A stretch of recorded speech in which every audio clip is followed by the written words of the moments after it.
Assalomu alaykum aziz qarindoshlar. Bugun 3-oyniki 5-kuni juma. Sizlarga ozroqcha uchurlarni yetkazib qo'yay deb chiqishim. Bu haftadagi eng chong xabar Adrian Zen, doktor Adrian Zen bilan BBC'niki yangidan chiqqan Nankay doklati degan bir doklati bo'ldi. Bu doklat qanday ish desanglar, Nankay University, Tianjindagi Nankay University'niki bir qism tadqiqotchilari Sharqiy Turkistonni tekshirib bo'libmi Janubni, Uyg'urlarniki aholisiniki urilish ahvoli, nüfus soni, zichligi qatorliq shularni tekshirgandan keyin qanday qilib Uyg'urlarniki nüfusini shalanglashtirish, Janubdagi Uyg'urlar nüfusini qanday qilib Uyg'ur millatiniki yiltisini qo'murib etish müşjihatlarda doklat yozgan ekan, 2 parcha. Bu dokladni ayni vaqtda bir necha yilning oldida singlimiz Asiya Uyg'ur Gollandiyadagi uni saqlab olibdi ekan. Saqlab olib, shu Adrian Zen qatorliq bir qism chet ellik tadqiqotchilarga biritdi bu hujjatni. Bergandan keyin uni bir mezgil o'tibdi. Endi bu hujjat amdiroq bu g'arb medialarga chiqib, hozir dunyo bilan yuz ko'rishdi. O 2 dokladniki birisini tordan o'chirib o'tibdi. Lekin singlimiz Asiya uni saqlab olgan ekan. Yana birisi tordami bor ekan. Uni men bugun Uyg'ur axborot markazi tor betiga chiqarib qo'yishni o'ylashtirib qo'ydim. O chiqdi Xitoycha, bu hujjatlar Xitoycha, lekin shuni foydalanda deganlar aşağıdan foydalansalar bo'ladi. Men keyin tor adresini yo'llab qo'yaman Facebook'ga. Endi Xitoylarniki Uyg'urlarni assimilyatsiya qilib yo'qotish siyosatiniki uzun muddatdan buyon davomlashib kelayotganligini biz bilardik. Lekin xalqaro ko'rsatadigan isbot yo'q. Ashunday bir ahvol mavjuddi. Bu qatimki ishniki ahamiyati nada desanglar, bu Xitoyniki o'z qalbi bilan chiqqan hujjati.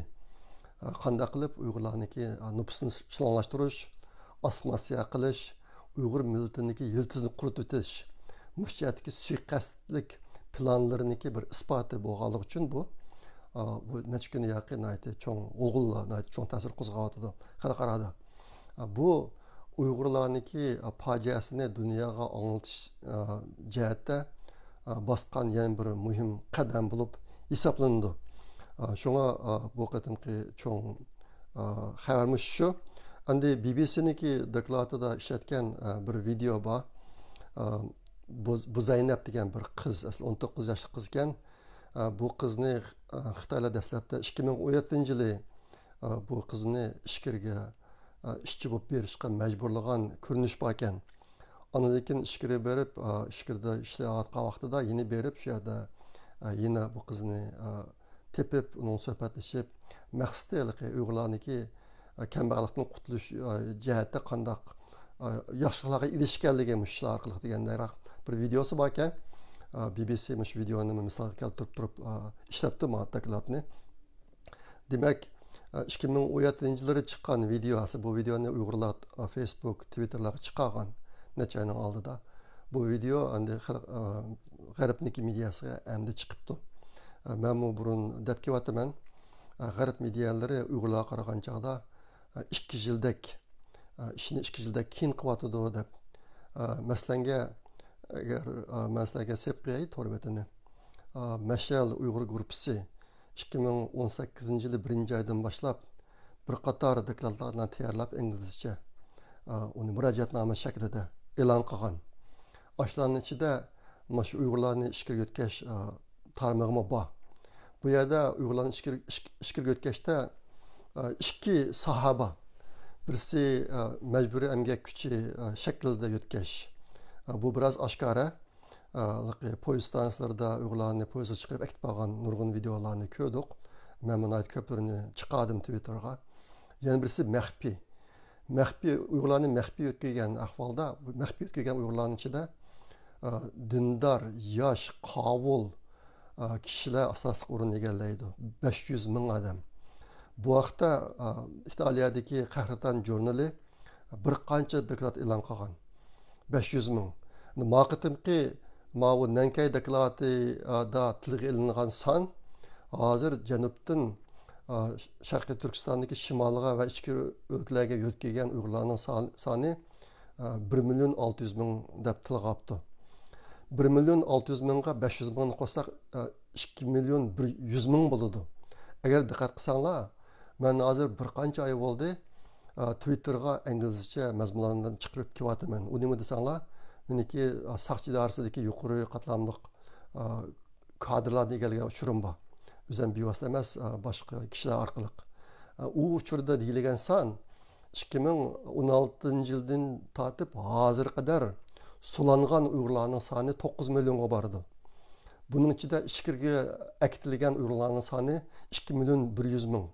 Endi hozir Xitoylarniki vujudida chiqqan son emgak kuchi shaklida ichkiriga olgan odamning soni ichkiriga yoki janubdan shimolga o'tgan Uyg'urlarning soni 1.600.000. Ondan keyin o Qahraton degan jurnalning e'lon qilgan soni 500.000dan ko'p. Hatta boshqa bu sonni qo'shsak hozir 2.100.000 odam bo'ladi. Bu sonlar Moskva to'da bir-birisiga. Men Xudoyim bir bugunatning ichida bu narsalarni yana bir ayrim tema qilib Twitterga chiqaraman inglizcha. Bu narsalar hozir bir yerdan chiqyapti bu sonlar. Shunga bu haftadagi cho'ng xabarimiz shu. Bu 1.600.000 emgak kuchi shaklida yetkazilgan Uyg'urlarning ahvoli RFA'niki Xitoycha radiosiga chiqibdi. Bu vaqtim bir doklad bor ekan. Endi bizniki singlimiz Osiyo Uyg'ur bir doklad tayyorlagan. Xitoylarniki shu 1949-yildan hozirga qadar ep bo'lgan Uyg'urlarni yo'qotish siyosati haqida. Bu dokladda bütün narsalar Xitoylarniki ilib olgan qilmishlari nihoyatda tafsili manba bilan bayon qilingan Xitoycha. Buni o'tganda putu deyik sanamiz. Biz undan keyin shu Ilhom To'xtay instituti bilan birlashib buni putuda biz hozir buni Xitoychadan inglizchaga tarjima qilishga o'rlashtirdik. U dokladniki ingliz pishsa g'arb medialarini bir umumyuzlik universal ma'lumot bilan ta'minlashda muhim rol o'ynaydi. Shuning ichida shu bu qatimqi chiqqan Nankay dokladidagi mazmunlarning hammasi bor ekan. Shunga buniki bu dokladni tayyor bo'ladi inglizchasi yaqinda. Xudoyim bo'lsa, mumkin g'arb medialar bilan yuz ko'rishadi. U chog'da Uyg'urlarniki fojiasini dunyoga anglatish jihatda yana bir muhim qadam ilindi deb o'ylayman men.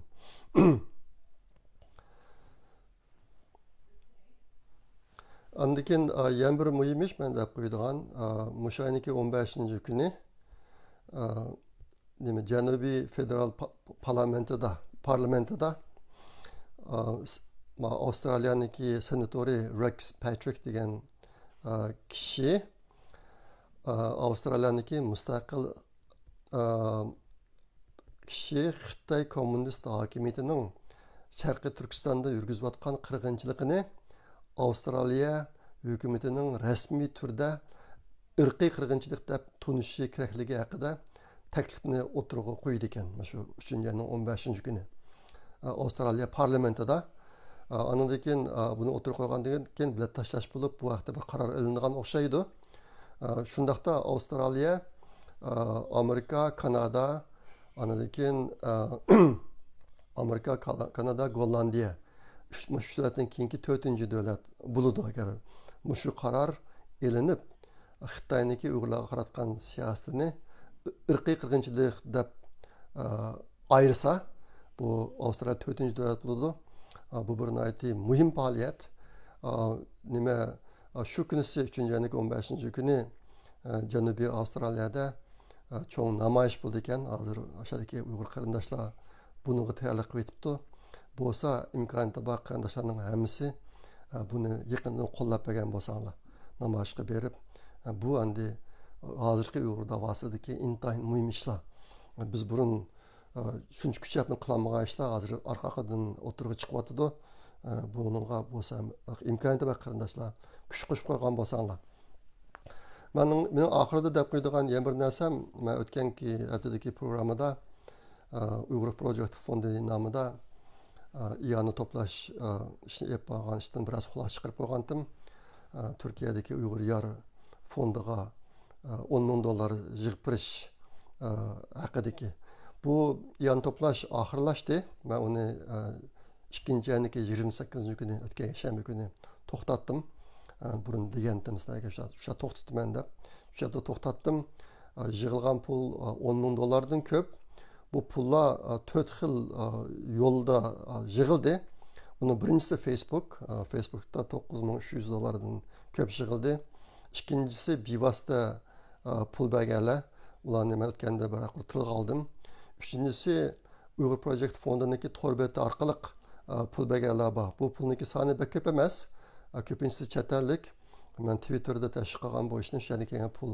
O'tgan hafta men bir ishni unutib qolibman. Bir qarindishimiz PayPal orqali pul berdi. $120. Buni men unutib qoldim o'tgan qatim. Bu 4-chi usulda berilgan pul PayPal orqali. Shuni bugun tilga qo'ydim. Şuna bu iş bir nayeti galiblik ahırlaştı. Xudoyim bursa Uyghur Yar Fondi Türkiye'deki qiyinchilik va o'quvchilarga yine 50 tanedek tablet epiralaydi. $10,000'dan ko'p pulga. Hozir bevosita tablet iyani qilganlarniki tablet soni 30'a yaqin bor mening bilishimcha. Bularni o'quvchilarning qo'llariga yetkazib bo'ldi asosiyatdan. Shunday qilib uningga ma'alifni qo'shsak 80 ga yaqin tablet hal bo'lgan bo'ladi bu qatim qilmish faoliyat orqali. Bu biz uchun bu bir cho'ng g'alaba. Amallarni tabriklayman. Bu ishga tuhfa qo'shgan chet eldagi barliq qarindoshlarga chin ko'nglimdan rahmat aytaman. Endi oxirida deb qo'ydiganim hozir ko'p turayotganimizdek xalqarodagi Xitoyga qaratilgan besim kundan kuniga kuchayyapti. Hozir 3 davlat Xitoyniki Uyg'urlarga qaratgan siyosatni irqiy qirg'inchilik deb atadi. 4-davlatmi Avstraliyami shu yo'lda ketyapti. Undan boshqa Sharq Turkistonga tekshirish umiga avatib tekshirish jihatimi bir qism tayyorlik ishlari bo'lyapti. Bu jihatdagi ishlar odamni intayin xushal qiladi. Endi Uyg'urlarga bo'lgan ziyon intayin og'ir. Oniki konkretni ahvolni bilmaymiz. Lekin bizniki hozir sizdan kuzatgan vatandan kelgan uchurlarga asoslangan chog'da bizga bek og'ir darajada ziyon bo'ldi.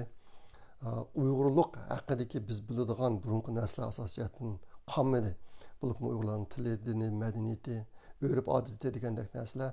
Shunga xalqaro jamoat qachonlikqa konkret tadbir oladi, qanday tadbir oladi? Ağat tədbiriniki ünumi qandaq bo'ladi bilmaymiz. Herhalde yaxshi tarafga qarab ketyapti. Bu bir yaxshi ish. Ba'zi bir nachar ahvollarmi bor. Amerikaniki Xitoyga qaratgan besimi biroz ojizlab menyapti hozir burunga qaraganchada. Bu bizga nisbatan bir foydasi ahvol. Bu nimadan darak berdi desanglar, biz burungadan texnik kuchishimiz kerak. Men buni izchil ta'kidlab kelyapman. Burungadan texnik kuchishimiz kerak. Biz chet elda o'zimizni saqlab qilish, Uyg'urlarni saqlab qilish jihatda qo'limizdan kelgan ishlarni hammani qilishimiz kerak. Bu ishlarning ichida birinchi darajadagi muhim ish o'zimizniki farzandlarini Uyg'urlik ro'yiga ega, Uyg'urlik engiga ega, Uyg'urlik qimmat qarashiga ega xalqaro sahnalarda boshqalardan raqobatlasha oladigan mushtaq talant egilaridan qilib yetildirishimiz kerak. Bu bizniki oldimizdagi hozirgi birinchi darajadagi muhim ishimiz shu chet eldagi Uyg'urlar uchun. Men bu vaqtda keyinchina biroz to'xtalman chet eldagi bolalar tarbiyasini qanday qilish masalasi haqida. Shunga bu narsa esimizdan chiqmasin. Agar biz farzandlarimizni ashunday bir tariqada tarbiyalayamasak, bizniki kelgusimiz nihoyatda qiyin ahvolga qolib qoladi. Shunga bu birinchi darajadagi muhim ish. Her bir ota-onalar müşahede zaten ben üzerinden balısını kandarak terbiyelayapman. Bu yerde benim gipime dikkat kılınlar. Biz balalarımızı Uygurluk royga ega, Uygurluk engiga ega, Uygurluk kıymet karşı ega, xalqaro sahnada boshqalardan eng kuchli millatlar bilan raqobatlashadigan odamlardan qilib bitildirishimiz kerak. Bu birinchi darajalik muhim ish hozir. Shunga bu biz o'zimizniki balisi to'g'ri o'ylangan vaqtida men zadmışda quvvatmayman deb o'ylashimiz kerak. Bu birinchisi. İkincisi, şu yaqinqi bir mezgil ichida chet elda uyg'ongan, qo'zg'algan, amaliy ishga o'tgan Uyg'urlarning soni nihoyatda shiddatli ko'paydi. Hozir har xil ishlar olib bo'lyotidi. Masalan, namoyishlar to'xtamay, u bu yerda namoyishlar bo'lyotidi. Ondan keyin mening oilamdagilar qani degan bir kampaniya boshlandi yaqinda. Buniki unumi intayin yaxshi bo'ldi. Nurg'un davlatlarda qarindoshlarimiz o'zining uyidan yo'qolib ketgan kishilarniki rasmini cho'ng qilib besib chiqarib, uni ko'tarib namoyishlarga chiqib, Xitoy konsulxonasi oldida namoyish qilib, nihoyatda cho'ng ta'sirlarni qo'zg'ayotdi. Lekin hozirmi intayin qattiq uxlayotgan Uyg'urlardan o'zini olib qochib, o'zimniki meni oilamdagilar sog' ashlarga gap qolmasin deb yushinib yurayotgan qarindoshlar bor. Sizlarga deb qo'ydiganim, sizlar keyin qerib to'yib ketishdan burun bugungi kunda Uyg'urlarning beshiga tarixda intayin oz uchragan yoki uchrab boqmagan og'ir fojia keldi. Uyg'urlarniki mush fojiadan qutulish kurashida siz o'zingizdan faxrlangan qanday ishni qilib baqdingiz? Mush to'g'ri o'ylab qo'yinglar azroqcha. O'lib ketishdan burun o'zingizniki umri haqida o'ylangan vaqtida sizda o'zingizdan faxrlangan qanday ishlar bor? Mush Uyg'urlarni qutuldirish sahasida bu to'g'ri biroz o'ylab qo'yinglar. Aslida Uyg'urlarning o'rnida men davomli o'ylayman, Uyg'urlarning o'rnida agar Yahudilar bo'lib qolgan bo'lsa qanday qildi? Yapılıq olub qalğan bo'lsa qanday qildi? Germanlik olub bo'lgan bo'lsa qanday qildi? Ularni söz turgan chaqda bizning ahvolimiz yana intayin echinishliq. Chet ellik Uyg'urlarning ahvoli. Men xiljiq kishilarni bilaman. Xiljiq ahvollarni bilaman bu jihatda. Shunga bir o'ylanib qo'yinglar. Odamniki qimmati odamniki qo'shgan to'pisi orqali belgilandi. Uyg'urlar uchun Uyg'urlarga qo'shgan Uyg'urlarniki navbatdagi fojiasini oxirlashtirish yo'lida qo'shgan to'pisi orqali belgilandi. Müştiyat azraq o'ynab qo'yinglar. Hozirgi vaziyat bizniki hammamizniki o'z talantimizni, iqtidorimizni, bilimimizni, iqtisodimizni eng yuqori darajada ishga deb millatniki g'amida kurash qilishga chaqiradigan bir ahvolda biz hozir. Shunga bu jihatda bu ahvolni hech qanday vaqtda esimizdan chiqarib qo'ymaylik. Buludu ben bugün mushunchalik gap qilay. Kelar qatim ko'rishguncha omon bo'linglar. Xayr, xo'sh, Allohga omonat.